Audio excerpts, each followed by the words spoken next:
C'est un bâtiment de 5 niveaux tout bois, de 17 logements, avec des locaux d'activité en rez-de-chaussée. Ce bâtiment, il répond, à notre sens, vraiment aux enjeux du XXIe siècle et il est important sur 5 points. Premièrement, on arrive à sortir de ce bâtiment, donc tout bois, passif, en logement social, à un coût maîtrisé de 1850-1885 € du mètre carré Chab.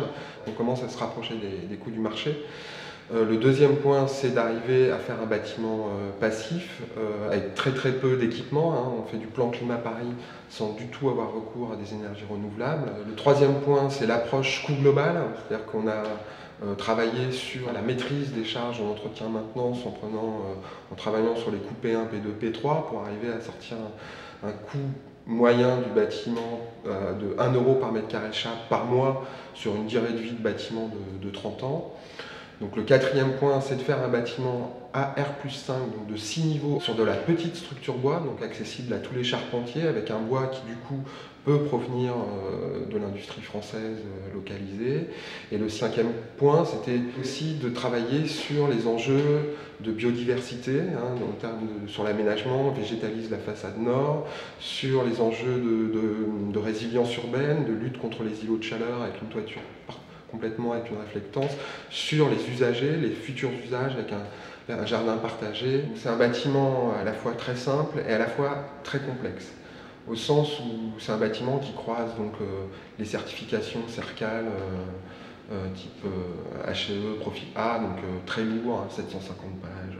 Label bâtiment biosourcé, la RT 2012, certification passive à hausse et construction bois avec toutes les contraintes que génère une construction bois en termes d'alignement, des murs de refend, etc.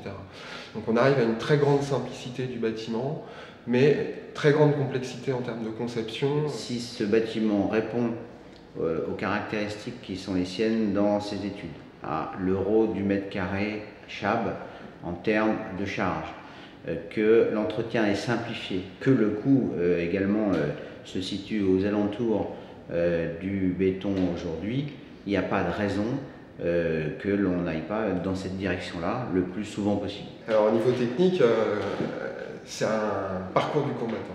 Sur l'acoustique par exemple, c'est un des freins aujourd'hui pour la construction bois, puisque chez CERCAL, puisque notamment en Ile-de-France, tout doit être CERCAL pour pouvoir obtenir les subventions de la région ou équivalent. On n'a pas encore de base de données fiable chez CERCAL au niveau acoustique. Sur le feu, ça a été un gros débat avec le bureau de contrôle, puisqu'on est en train de passer sur les euroclasses, etc.